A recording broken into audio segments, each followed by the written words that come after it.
Hey guys, what's up? It's me, Maskman, and I really should be asleep right now. But here's a basic update on what I've been doing.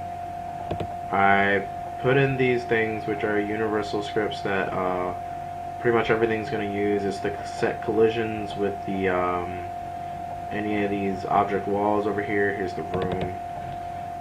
Here's the basic room I'm using. It's something really simple and easy. Views are enabled. Has background. It does have a counter that counts things, but I'm not gonna program it to follow the thing right now, so it's just kind of there and not doing anything. Not all of these states are actually used, so these are a bunch of old states that I put in but never actually implemented. The only states I'm really using right now is this state idle, which should be state movement, since it has pretty much all the movement script except for float script, which I'm not implementing right now because there's some problem with it, and the ledge grab script. Eventually I'll be moving most of this into their own scripts, but not right now because it's 3 o'clock in the morning and I really should be going to sleep. Object wall is just a wall. It's just whatever object. This is the dash effect. It spawns whenever you initiate dash, and state time user I already explained. So I'm gonna get rid of this and then restart it. The button controls for the game right now. The button controls for the game are, it's WAS, so you have directional, A, S, D, W, it does the thing that it normally does. T resets the timer, so it's relevant right now. Y exits the game. Spacebar actually jumps, and shift is the dash. So if you want to dash, that works. That works fine. I can dash, I can do things. And basically what I've actually done is every time it switches, it's where I think it's supposed to switch a state, then it's actually changing color right now. So as you can see, when it actually switches states into this ledge grab thing, it turns blue. Whenever it goes up into the air like that, it turns green. It's not perfect, but whatever. Whenever I start sliding on this wall, it turns purple. This is kind of to make up for the fact that the state viewer is not doing the thing right now. Whenever I go into this dash thing, it turns pink-ish. I don't know what color that is. It's fuchsia or something. And yeah, so I got ledge grab. I've already demonstrated that a couple times. Also, two things. You cannot double jump when right next to a wall. You have to be at least 1 pixel away from the wall to double jump. The reason why is because when you're right up next to the wall, you can wall jump. So wall jump. This prevents you from being able to do stupid shit. Because otherwise you'd be able to like double jump and wall jump up the wall and then basically make yourself into a ladder, which I don't want to do. Don't want you to be able to do. I could probably make the room viewer a bit better, but it's fine for where it's at right now. Yeah, but there's wall slide, so out of the wall slide, you can wall jump, or you can pretty much do anything actually.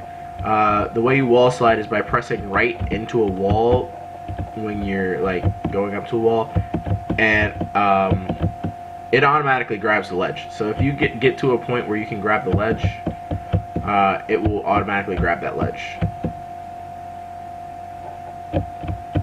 And that works, and it's any ledge in the game, if I'm good. Once you're on the ledge, you can press down to drop, or you can press jump. You can press out and jump, but that was a bad example. You press out and jump. You can do anything from jump. If I go down here, more example of the dash thing. Yeah, oh wow, that was actually pretty cool. Dashing. It increases your overall speed, does not increase your actual jump speed, so you don't jump any higher when dashing, but you do jump farther.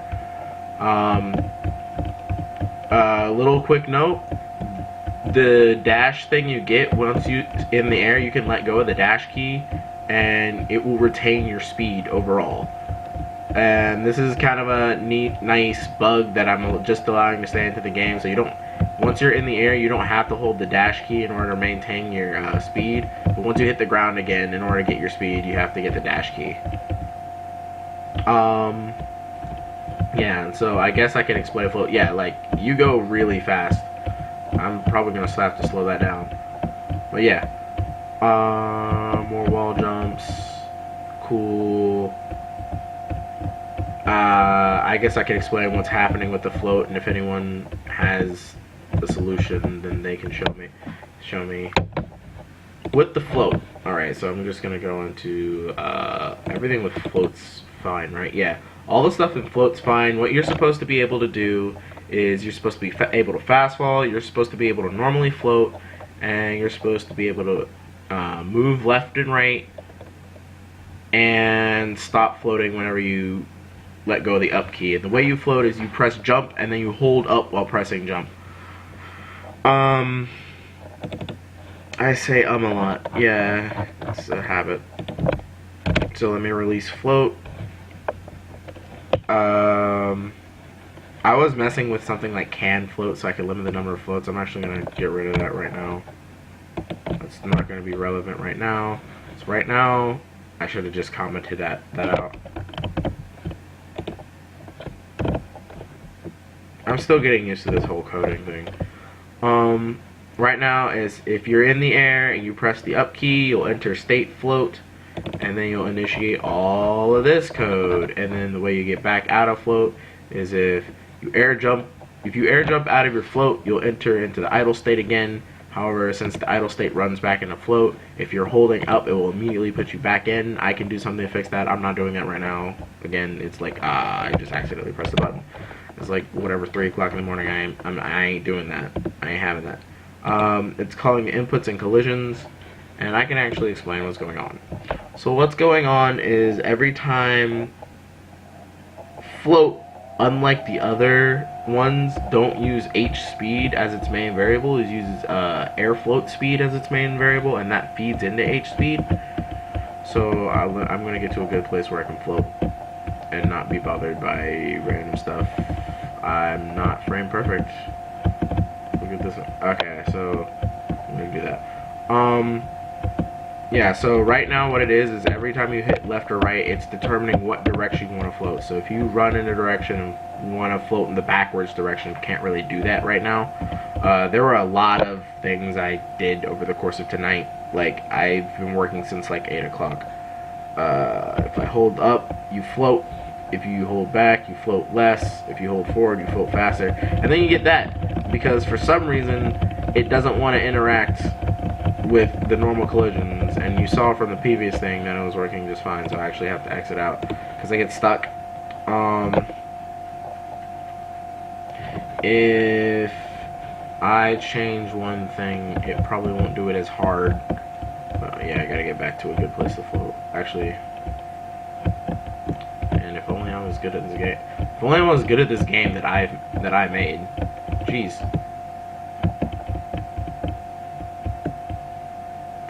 So if I jump and float, stop, jump and float,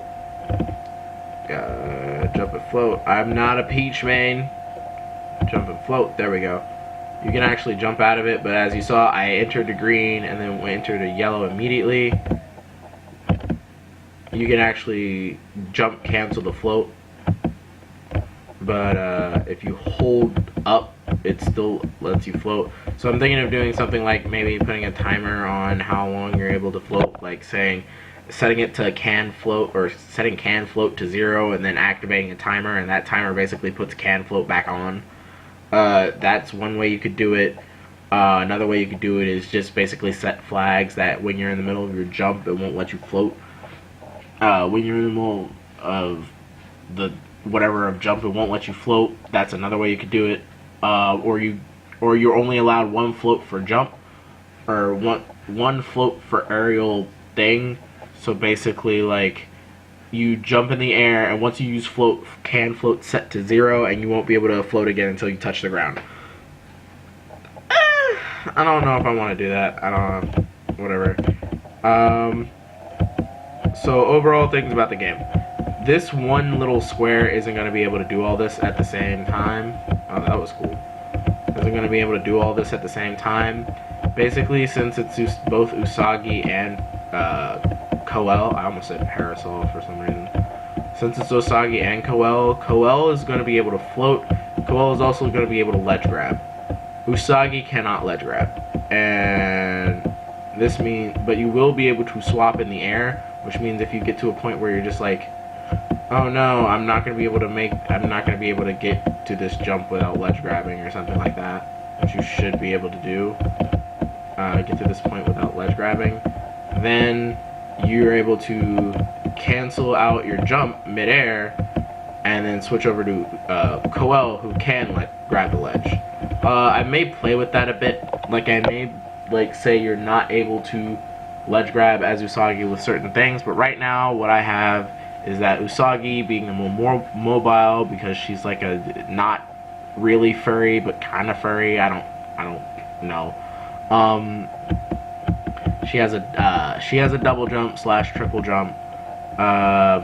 She has the really fast dash. Like her dash is super fast. Like her dash is like this. Like she could just yay like that. Whereas Usagi's is kind of slow. Her walk. Usagi's walk speed will be faster. Or not Usagi's walk. Coel's walk speed will be faster. Whereas other ones will be slower. Other things that I'm gonna implement, other stuff will be eventually determined by weight. So things like your airspeed, stuff like that, eventually gonna be determined by weight. Momentum, walk speed, stuff like that's gonna be determined by weight once I implement actual weight. And the swap mechanic, which is basically is just gonna be destroying and creating objects that have their own cool thing on it. So yeah, that's kind of what's in the work. You can still float. The other thing with float is that for some reason, I don't know. Here we go. For some reason, when you move over, jeez. I'm not good at controlling my own character.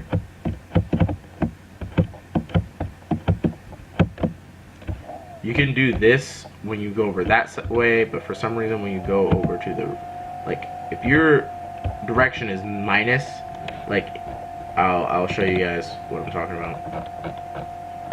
And if anyone wants to help, you can help.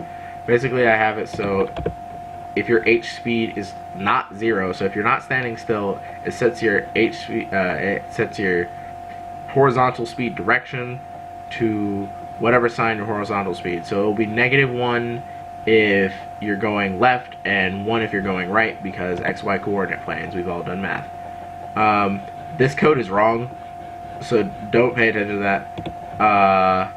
But right now, what it's doing is that I last input to the right, which means now my direction's set to 1, which means I'm going to float there. That's fine. I'm fine with that, because that's going to cover 99% of things, unless you want to do some weird thing where you float in the other direction, even considering you can turn midair and do it.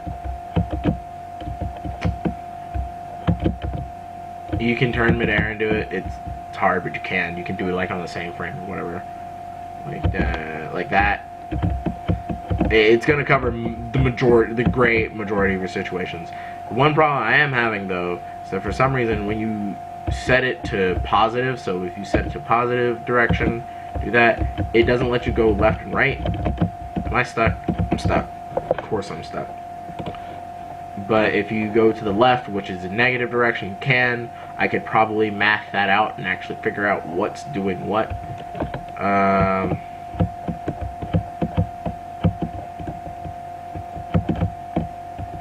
Yeah, but when you go to the left, you can move left and right.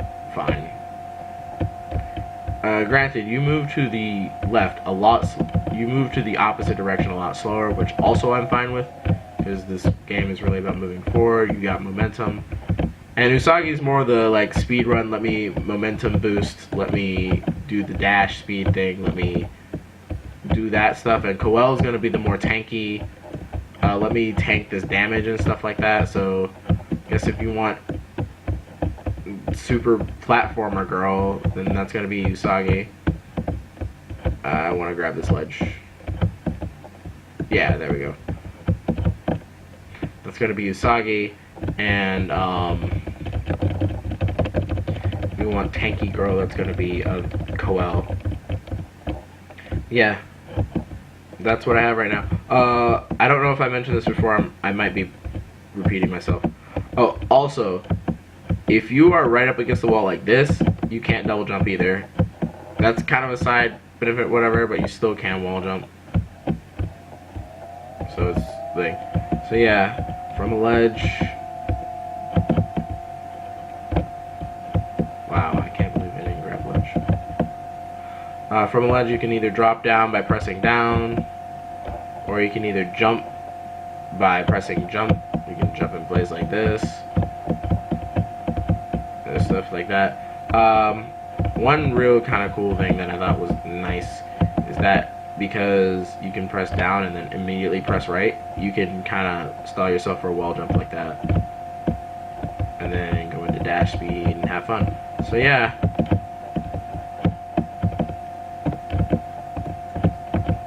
I'm just playing around right now. I'm tired. Alright, I will see you guys later. This has been Maskman777. I'm just Maskman. Whatever. Screw it. I'll see you guys later. Bye.